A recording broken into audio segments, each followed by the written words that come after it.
Hey there, Hoops fans. How you doing? It's your boy, Jonathan Macri, with you for a fresh episode of NBA Takedown coming at you here on a Thursday at noon. And we have a treat because there are a lot of people putting out general NBA content about this league that we love.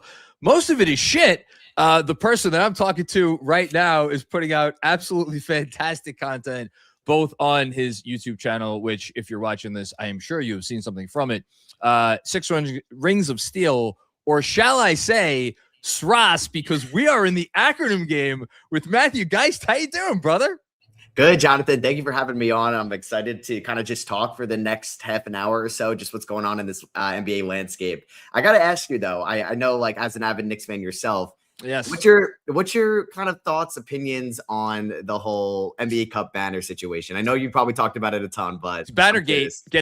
Get the name right. It's Bannergate. We are putting the gate on that sucker. My opinion is I don't really give a fuck. And as a content creator, I kind of have to give a little bit of a fuck, like an FU. Look, I suspect that this is a Dolan Adam Silver thing, which always does just what's the opposite of the warm and fuzzies? That's what it's given me. But I just hope that this is something that 24 hours from now, no one's ever going to talk about again. And let's leave it at that. Where are you at? I was back like you. I didn't really care at the end of the day. And then you're just starting to see like the Billy Joel banners up there and the divisional crown. Because I do wonder, because the cup is so new, so I get everything behind it. Like, are we gonna take it seriously and all that? I do wonder, like, in a couple of years, how do we value the cup? Do people care about it more than like a first round exit? Do you go as far as like it's a second round exit? Is it as much as like a divisional crown in some ways? So I do wonder what we're going to kind of land on for what the cup's value is to a team. I went through this after the game. I was like, was this the equivalent of like where I think I landed on was like you're up 2-0 in a first round series and you win game 3. Mm-hmm. That's like kind of, which is, I may be belittling it significantly. I don't know. I mean, because nobody knows because it's so new. Yeah, exactly. So I don't think we'll know for a couple of years, like what its true meaning is. Yeah.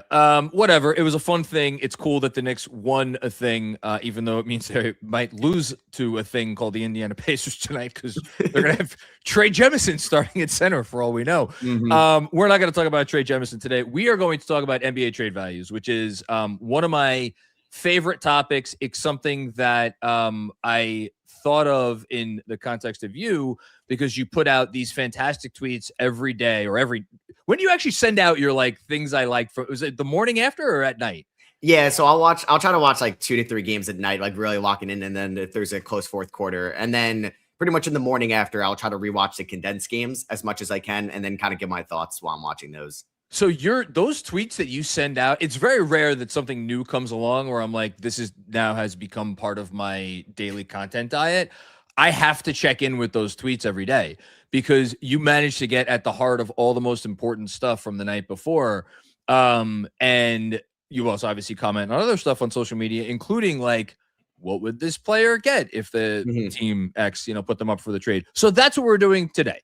Trade value, a concept that Bill Simmons introduced to us many, many years ago when his hands still wrote or functioned. So we're going to do our respective top fives. So you are the guest. I will ask you, do you feel like, and you are the guest and you are a content creator, do you think this is a list best served going 1 to 5, or do you want to go 5 up? Let's go 5 up. You want to go 5 up? That's always my default. And then Andrew Claudio periodically yells at me. He's like, no, this should be one down. I'm like, no, 5 up is more dramatic. So with that, I have my little piece of paper and now I'm going to get my sheet so I can keep track. We're high tech here. Give me your 5th most uncertain trade value guy in the NBA right now. Okay. Because we kind of talked about like the 6 or so names, or maybe I have like 6 in my mind. The 5th guy I ended up going with was LaMelo Ball, because so we're saying that LaMelo Ball has like the most certainty out of the most uncertain guys, right? That's what number 5 is. One could go with that. And I should have. This is great podcast producing. We discussed a bunch of guys. If you want to go outside of out of bounds on just the guys that we talked about, feel free. You're not bound to just like it's anyone on you want on your list. Yeah, But, yeah, okay, yeah. So I got basically. I'll put LaMelo here because I think LaMelo. Man, it's tough because there's so much uncertainty around LaMelo, and there's going to be that for all these guys as well. It's just the ankle injuries, the seriousness on the court, the consistency, but he has the youth. He's under contract. Would even Charlotte think about trading him in theory with Concaniple's emergence? Does that make them more likely to be maybe aggressive at the deadline? Not like more so making a big splash, but trying to add to this core on the margins? Or does this team say, okay, we have Concanipple now. Do we look to move in a different direction about somebody that might be a little bit more reliable for us future wise? I just also don't think many teams are lining up to trade for LaMelo Ball. I think for a lot of these teams, and maybe most with LaMelo, it's like, I don't know if desperate's the right word, but you're really taking a home run swing here for LaMelo, which he does have potential still with his offensive creation, his passing ability, able to just operate extremely well out of the pick and roll. It's just like you're throwing such a risk here. And I don't know if even any ownership would sign on board with it right now. It's funny you phrase it like that. I don't know if any ownership. The thing that I struggled the most with doing my list was the concept, and I feel like I'm cursing a lot on this episode. You just must be bringing something out of me.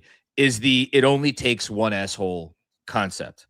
And if there is one team out there who you could say would look at LaMelo Ball and throw 2 unprotected first round picks at Charlotte plus a future unprotected swap. Just again, I'm making this up out of whole cloth about what this trade offer would be.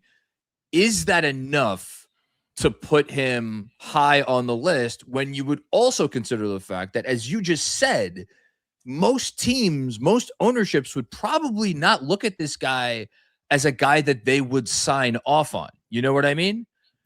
Yeah, 100%. It's just like he's 24 years old. This is his 6th year in the NBA. He hasn't played over like 50 games since 2022, and that was his best year when they made the playing tournament. Yep. There's just so much risk in going and trading for LaMelo, and I don't know if we've had like something similar. I think it maybe I just don't know if they would end up pulling the trigger because it's a smaller market. He's been their biggest star, arguably like popularity-wise in franchise history. So I think you would have to overpay. But I think a lot of the guys we're going to talk about, the teams I think may value them more than what the open market would say that they're worth. Like you're expecting, okay, maybe we're getting like a Mikal Bridges type return, or we're getting like a really good Paul to set us up for the future. But I just don't think anybody's risking that for LaMelo at this point. I completely agree. And where I ultimately landed on is if he does get moved, almost certainly some other person who is likely to show up on this list for us would probably be in the deal going back to Charlotte. Yeah, for sure. I did have him at number 2 on my list. I will say that because again, the concept of it only takes one, and the Kings are a team that exists in the NBA. They are still one of the 30 teams. Last I checked, I haven't been on Twitter since we started the show. Who is your number 4?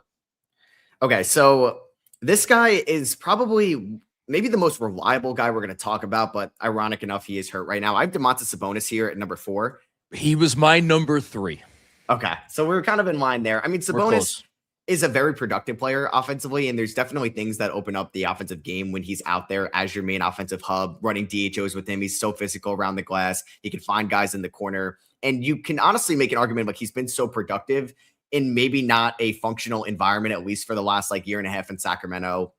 Last year was kind of a disaster season. They trade Fox, they fire Mike Brown. He gets hurt late in the year, and they don't make it out of the playing tournament. Now this year, it's been rocky with him. He's dealing with the knee injury, but you're getting one of the best offensive big men in the NBA that has his clear limitations as like a top guy on your team for what he could do in the clutch, and I think defensively, and he never really proved us otherwise in Sacramento.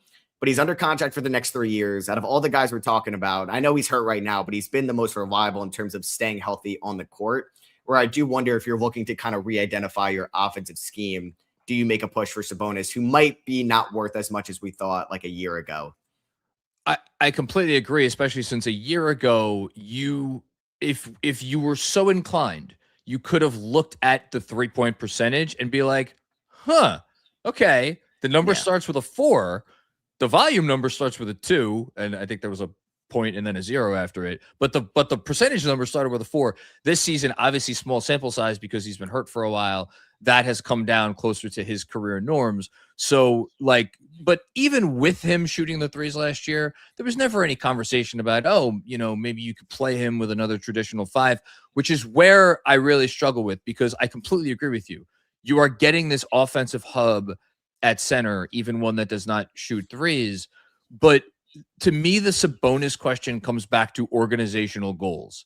And if you're trading for this player at his salary, which is 42 this year, 45 and a half next year, and then 48.6, which is not like crazy in the grand scheme of things currently in the NBA. The efficiency hasn't been there this year. Again, small sample size. Like, what are you trying to do? Are you trying to, like, not to use the overused term, but it's like, are you just trying to be in the play-in every year? Are you hoping for home court advantage? Is that your ceiling? And I just don't know how many teams are left out there like that. That's why, again, I think I struggle with him. No, totally. Because like, you can make an argument that a team is willing to give up, I don't know, 90 cents on the dollar for Domantas Sabonis, because they do think that you're getting at least the 3 years under control. Yeah. Like his last 3 prime years, and he's going to be a productive offensive player regardless. But I do think you have to have the defensive ecosystem in place to kind of offset his deficiencies there. Like, there's a couple teams that I can kind of see a vision with as well. I mean, you're thinking like, is there a way for like Toronto, who I'm sure doesn't really love the extension at the moment with Jakob Poeltl? Do they try to say like, it's not going to cost us that much of future draft capital. We don't have to trade away like obviously a Colin Murray-Boyles or maybe even a Jamal Shedd or anything like that. It's kind of matching salary and maybe a protected first. And we can really get like an offensive-minded guy who can. It's tough too because he likes to operate out of the high post, and that's kind of where Brandon Ingram likes to operate as well. But you have Scotty Barnes to help him out defensively. That was a team. Or the other one, I thought like they're kind of hitting the panic button. I don't know if they are yet, but like Cleveland, do they try to say that Evan Mobley and Domantas Sabonis can work out offensively because Evan Mobley can help him out defensively? Both can space the floor. Both can dominate, maybe down low at times together.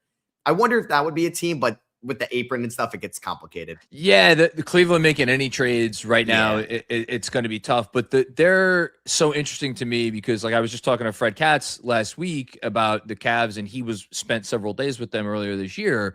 And they like told him then in like the beginning of October, like, look, this year's going to be different. We're trying to do some different stuff offensively. We both agreed that what we're seeing right now, shout out to them losing to the freaking Bulls last night, like this is not that. Like, this is something worse. So how big is their panic button? Like, is it like a key on your laptop, or are we talking like the big? Didn't like Homer Simpson have like a big red button? Big. It's like, don't press this. Do not press this button. Yeah, I think it might be growing to that extent. So yeah, he was number 3 for me. So you got LaMelo at 5, Sabonis at 4. Who is your number 3? Okay, so I had one guy, but I kind of feel like we should talk about both of them. I don't know who you might have one. I forget, but they both are in the same draft class. They're both drafted right after each other, right ahead of our New York Knicks. I'm going to lump in Zion and Ja Morant here at number 3. I love it. Zion was my number 4.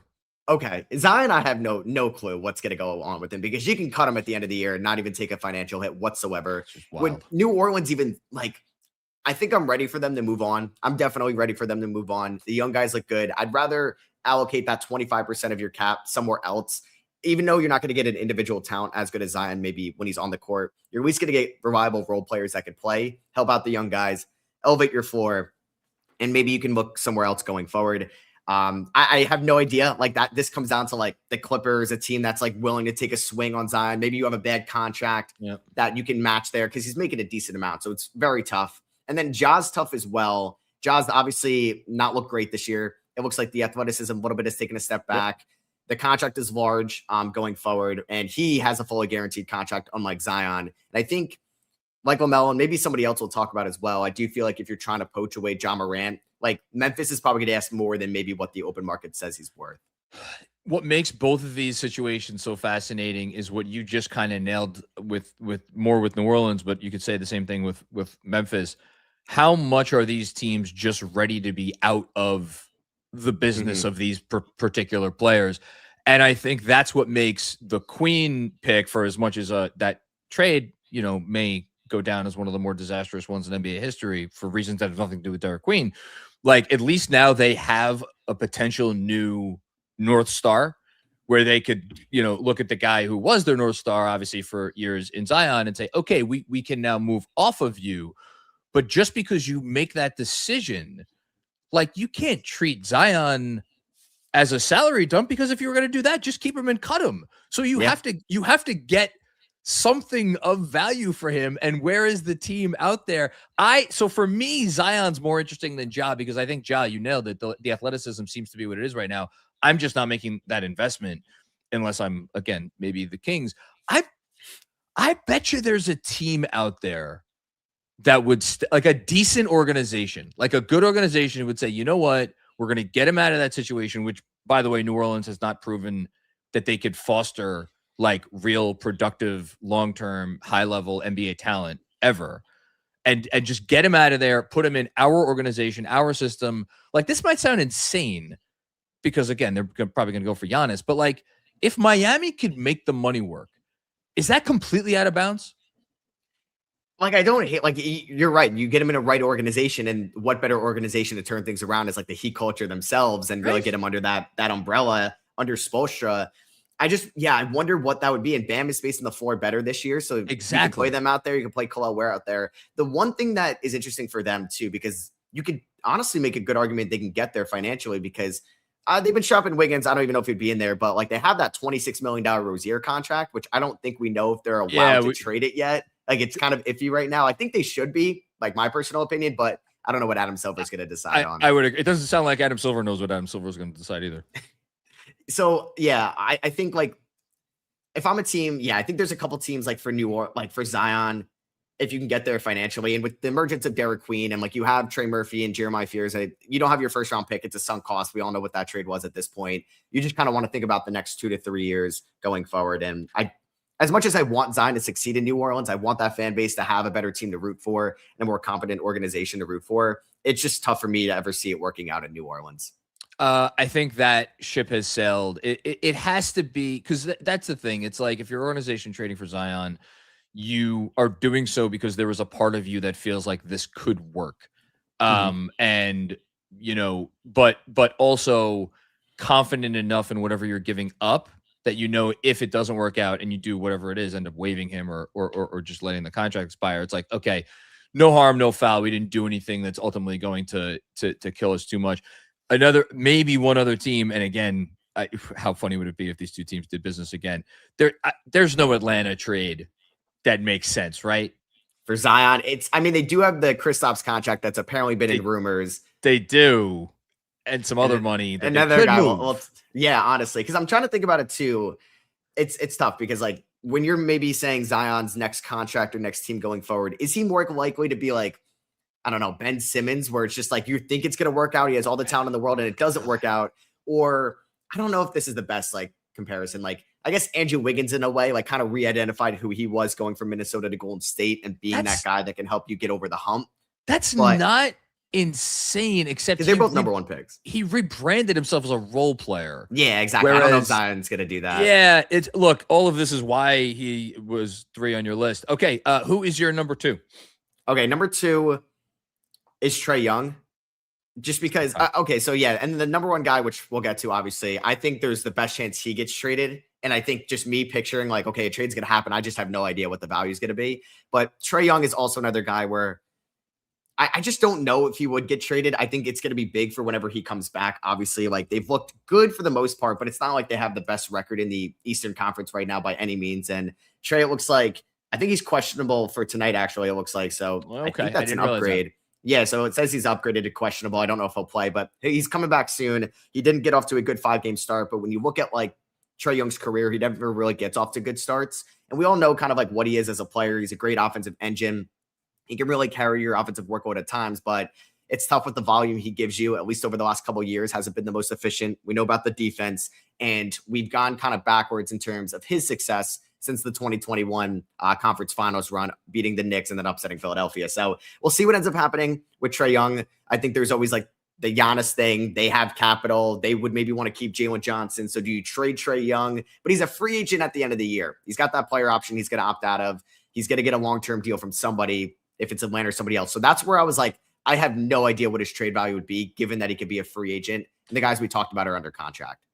It's a great number 2, not only because of him as a player, but because of the contract uncertainty. Mhm. And we don't like there's obviously been reporting that those two sides were not able to come together in any meaningful way over the summer to the extent that they had discussions.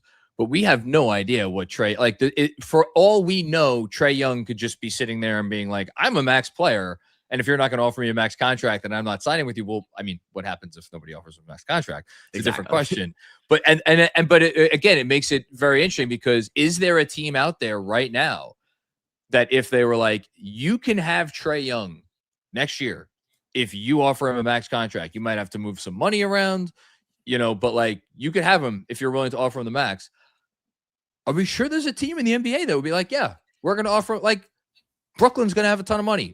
Like, would they do that? I don't know that Brooklyn would do that, especially after they did what they did in the draft this past year. Mhm. It's a great number 2.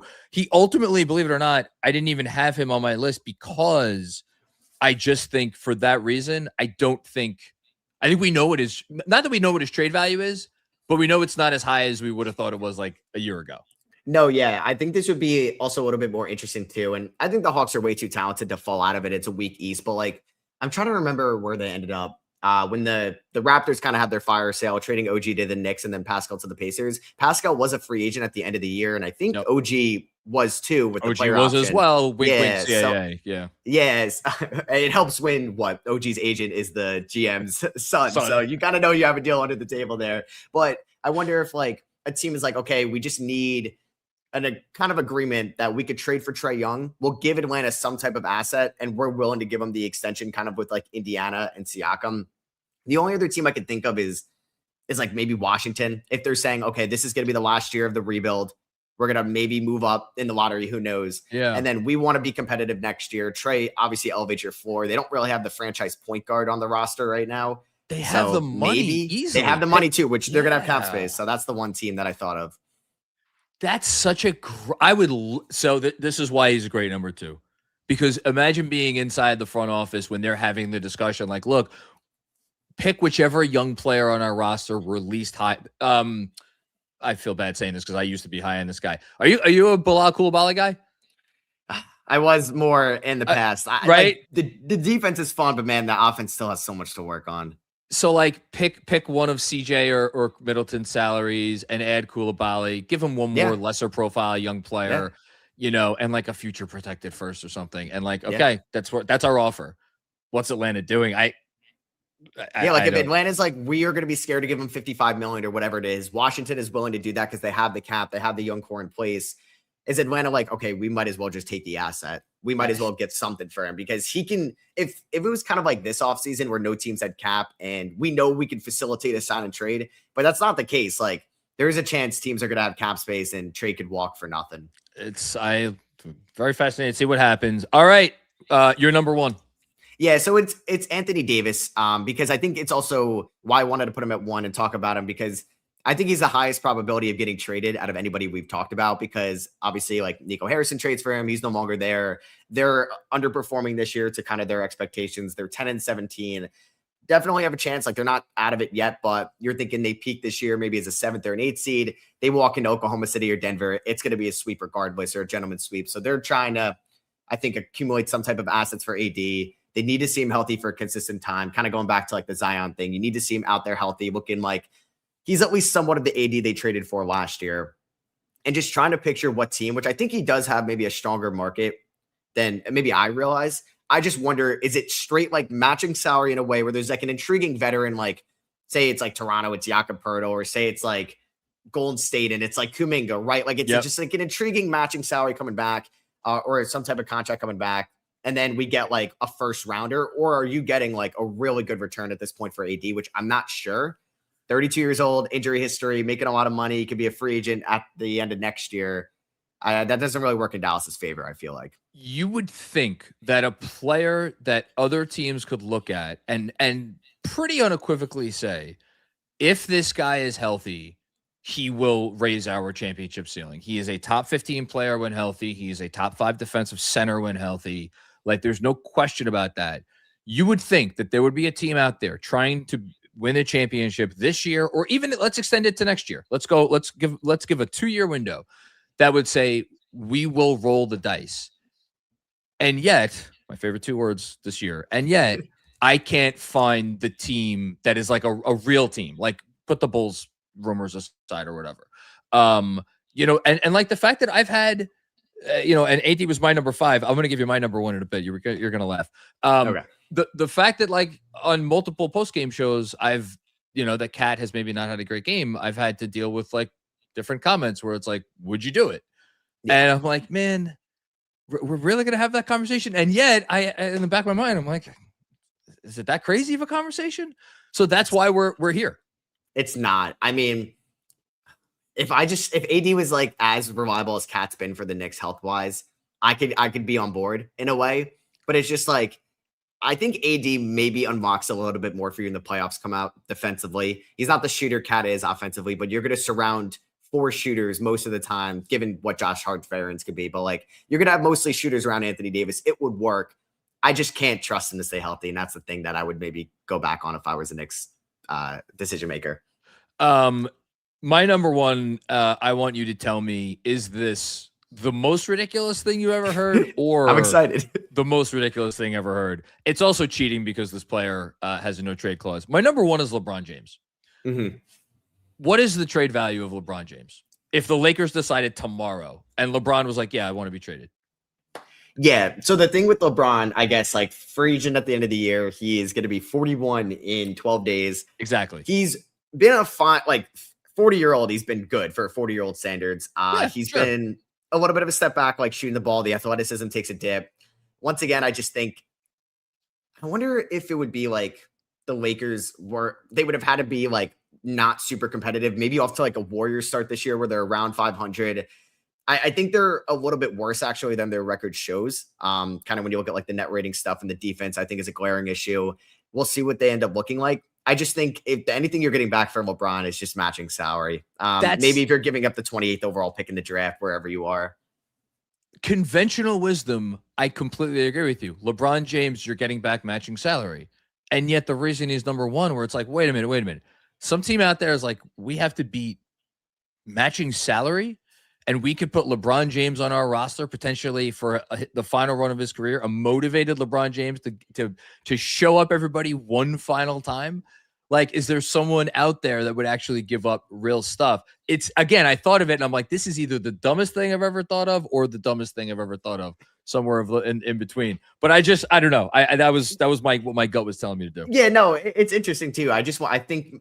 I thought maybe there was a chance like the buyout market could have been a thing for LeBron if the Lakers were completely out of it. And then it's like, okay, he can now not hinder a team's roster. Cause I mean, he's making $50+ million. So unless like there's not many guys out there where it's a 1-for-1 swap and now you're trading 2 rotational guys, I'm going to be fascinated because I don't think the Lakers are making it. If they make it to round 2, I think that's a success this year. So LeBron, I don't think he's going to retire. So I do wonder if next year is the last year. Is it in LA? Is there a Cleveland reunion just on like a minimum? I don't know. Is there a New York thing? Like, I don't know for the last year.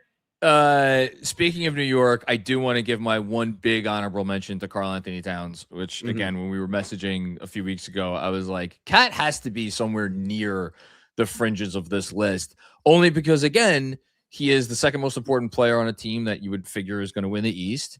And if the Knicks were again for whatever reason decided to make Karl Anthony Towns available for trade tomorrow, like who's knocking down their door? It's a weird situation. You know what I mean? Definitely. And he's part of like that Anthony Davis. I think we talked about, or like Anthony Davis. Who else is in that class? It's like Jokic, Giannis, Donovan Mitchell. He could be a free agent in 2027. Yep. I wonder how much Cat's trade value would change between now and like June 30th, right? If they traded him in the offseason. I think just because how wide open the Knicks are, they're one like kryptonite. The Pacers are not going to be in front of them this year. Thanks. So God. I just think they're going to run this team into the playoffs. I do hope after the cup. I mean, it's getting me excited as a Knicks fan. Just like, is there like he seems like a great vibes guy, Gershon, but it's just not gone the way that they would have hoped. I wonder if they're just like Gershon, Pacome, any first round pick unprotected swap. What could we get as the best like athletic wing or somebody like that? I have done the exercise, and if there was a way to build up enough salary, and I'm not saying it's impossible, but it'd be very difficult. If there was a way to build up enough salary for Najee Marshall, he's the one guy. Yeah, that would be a perfect get. It would be perfect, but unfortunately, like as you know, they can't send out more, they can't bring in more salary than they send out. And even if you do, I think it's I did this math. Gershon, Pacome, and like Kolek all of a sudden is a vital member of their team. Might have some value now. Yeah, you're still not there, so that's a tough one. Tough. But interesting to see what they'll do. A couple of other honorables I just wanted to at least shout out. My guy perpetually forever, Julius Randle. He has been on my all uncertain trade value team for sure for half a decade.